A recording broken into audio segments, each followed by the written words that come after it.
I found myself incredibly nostalgic the past few months, thinking about games I loved from the past and games that really did a great job at telling stories. Bioshock instantly popped into my mind as a classic that has so many elements to not only be fun, but also tell a complex and intriguing story that makes you feel. It made me wonder where Irrational Games got those masterful abilities. And then I remembered their previous title, SWAT 4, a first-person tactical shooter about being a SWAT member. And thinking about it then made me want to examine it. It too, though more subtly, included the same elements Bioshock had. How did SWAT 4 come about, and what design choices led to it being a great launching point to begin Bioshock? This was the question I sought to understand.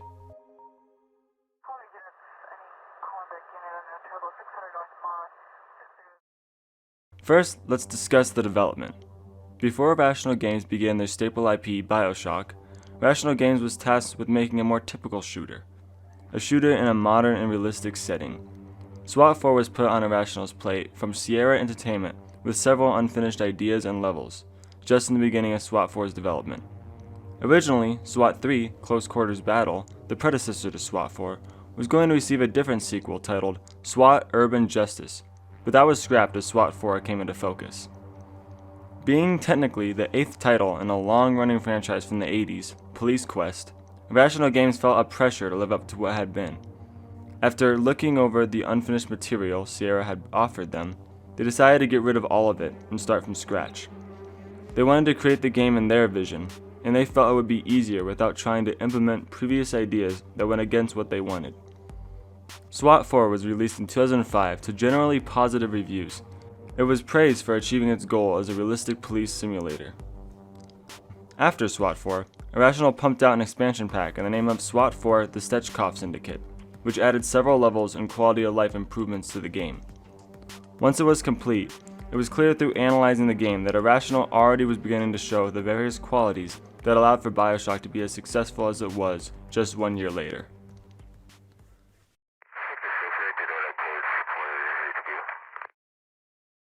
Now before I go into the game, note this video is based off the modded version, Elite Force. I believe that that's the best version of SWAT 4 you can play, so that's the version I chose to talk about for this video. Now that that's over with, SWAT 4 follows a complex but simple gameplay style. It has most of the classic first-person shooter aspects, such as aiming and crouching.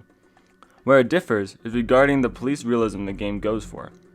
First thing to notice is the equipment setup screen at the beginning of each level. Players have access to weapons, armor, and equipment to choose from. You can tell right away that a lot of the items are not like things you'd see in Call of Duty. Players can use pepper spray, wedges, and many other things. On top of that, various weapons reflect less lethal options such as stun guns, beanbag shotguns, and the pepper ball gun, which fires small balls filled with pepper spray. The game lays out your objective and the player is off to the level. Upon entry, the player will have 4 AI SWAT members to assist the player. The player can command his team to make sure each situation goes smoothly. Most levels require the player going in, stopping the bad guys either through shooting them or tying them up, saving all the civilians, and keeping track of each person and every piece of equipment within the crime scene. The trick behind most of it is the specific rules that are set on the player due to the devotion the game has to you following the way real police operate. At the end of every level, the player is awarded points regarding the success of the mission. If the player doesn't earn a certain amount of points each level, depending on the difficulty, the player will have to retry the mission. This makes the missions incredibly tense as small mess-ups can affect the points earned. Points are earned through things like calling out each person and piece of evidence, not harming civilians or fellow officers, and one of the hardest ones to grasp, not firing at the suspects till they aim first.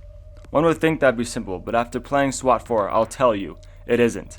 I can't tell you how many times that in the heat of the moment, I fired prematurely and killed a criminal before he attempted anything.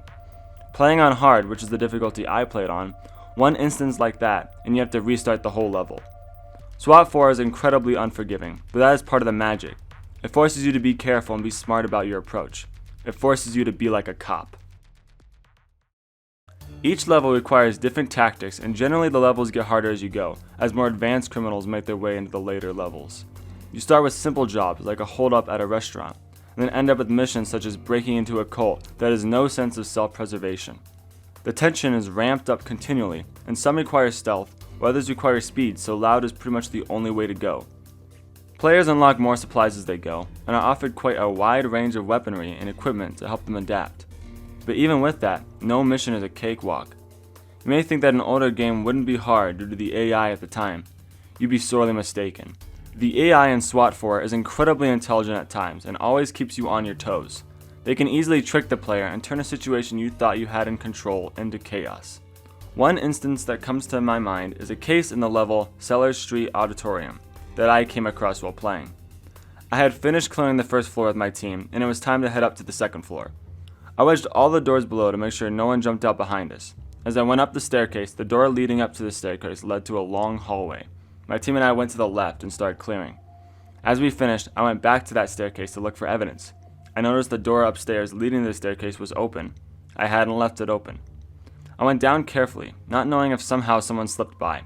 As I continued down, I went to check the door wedges. They were still intact, and there wasn't any sign of anyone. As I turned to check for evidence, a man flung out from a bathroom I didn't think to wedge and shot me in the leg. I killed him, but if I wasn't fast enough, he would have killed me without any difficulty.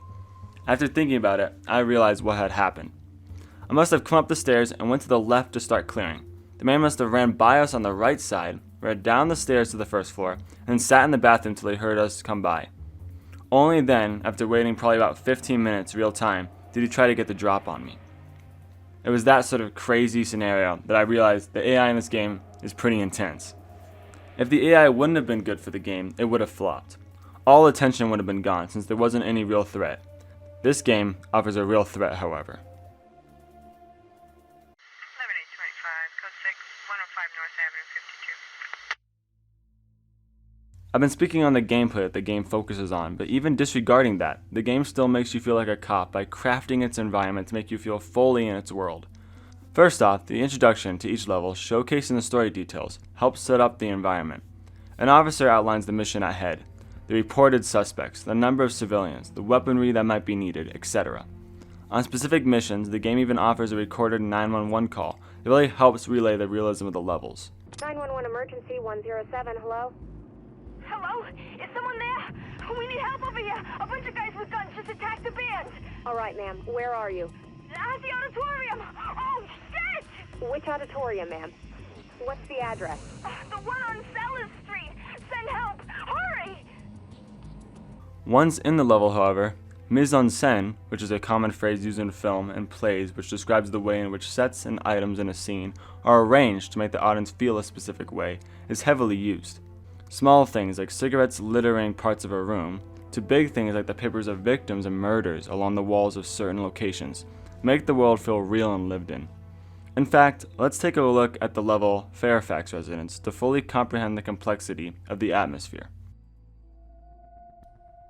Fairfax Residence tells the story of a man who has kidnapped several college girls. Your job is to get in, take care of Fairfax, the culprit, and find the latest girl gone missing to see if she's still alive. The level starts off as you stand outside the house. Jack-o'-lanterns light up the porch, leaves are falling, and a dreary pinkish-purple sky shows overhead. Once inside, a sickening aura is already present. The house is trashed. Cartons, pans, and bags are haphazardly placed on the tables. Cabinets are left open. The floor is covered in trash, and cockroaches scurry about. The ambient music the game chooses is unsettling and fits the scenery.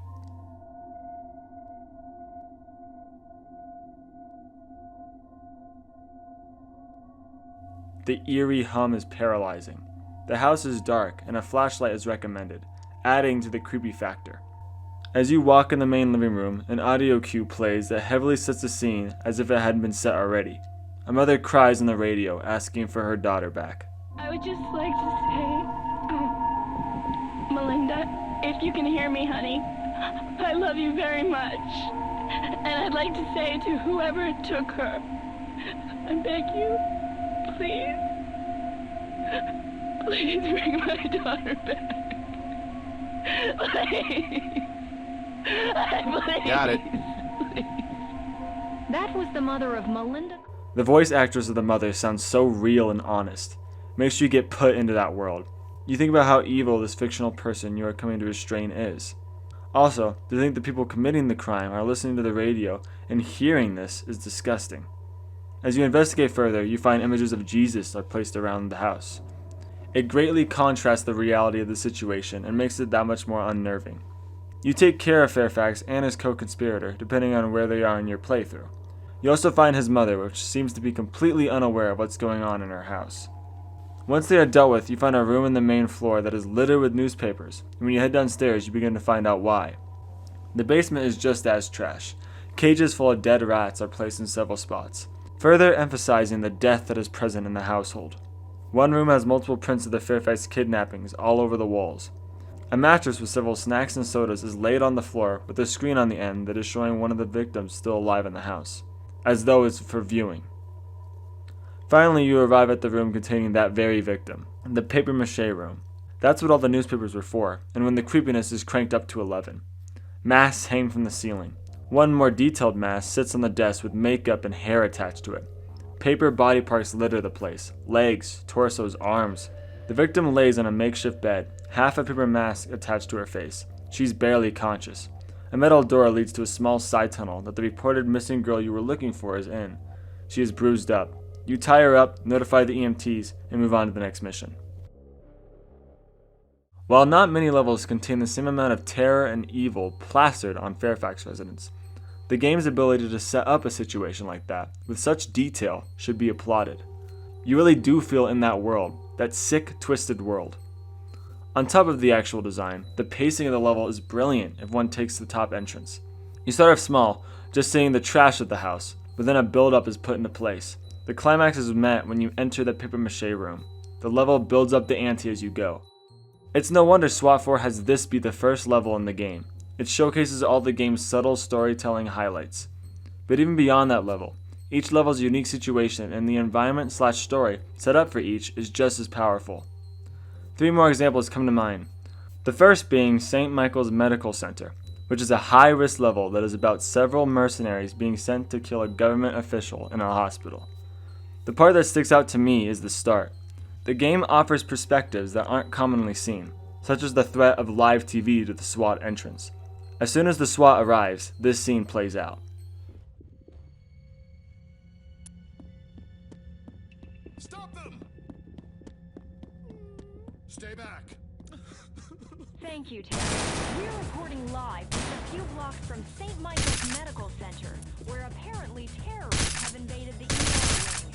I've just been told by our News 9 helicopter that SWAT has just entered the building to put an end to the situation. Talk. The TVs are on in here and the damn reporters just gave away our entry. Get them off the air. Consider it done, entry team. Cutting the cable connection.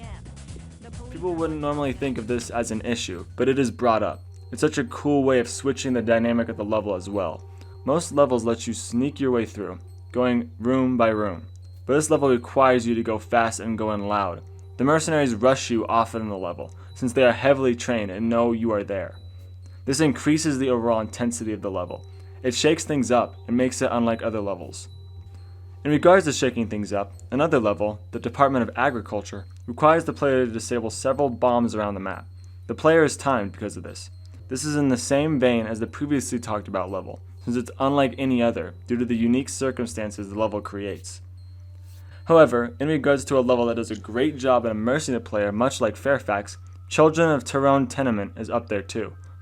It's about intercepting a cult. The whole level is incredibly eerie, similar to Fairfax. Everything is dark. This music plays in the background.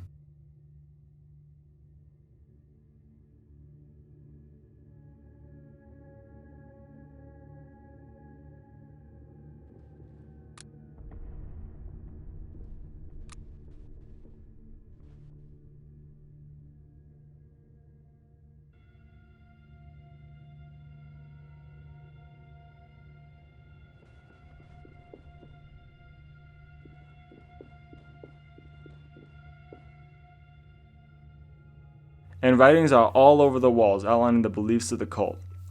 No sense of self-preservation is present in the cult, so your team must be extra careful as bombs are placed all over the building. The moment that still twists my stomach till this day is when you enter the basement. Stars align the walls leading to a room.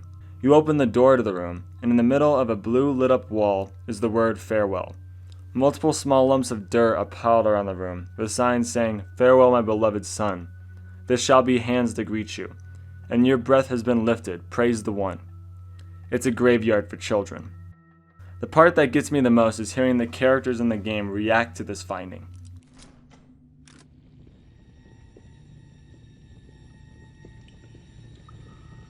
Doc, we found a graveyard in the basement. Looks like it's their children. Copy that. Entry team notifying the morgue.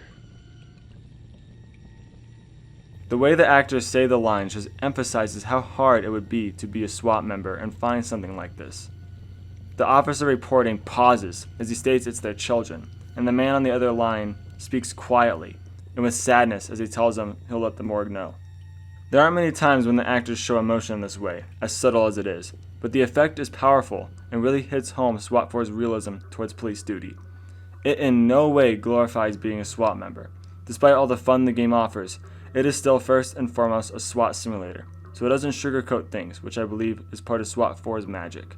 While I could go on and on about SWAT 4, the main points I wanted to discuss have been said.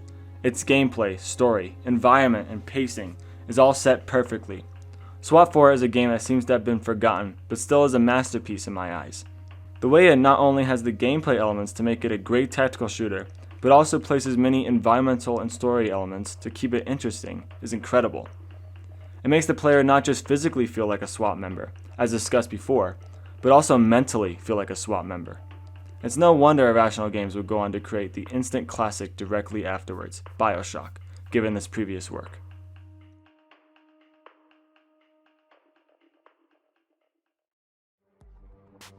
Alright, that's all for this video. Thanks for watching. I hope you guys enjoyed. This one took a while. It took a while to get the footage, because I'm not gonna lie, I died a lot. This game can be pretty hard at times. But yeah, it was really fun to make, getting all the resources, getting everything put together. Hope you guys enjoyed, and I'll see you guys in the next video.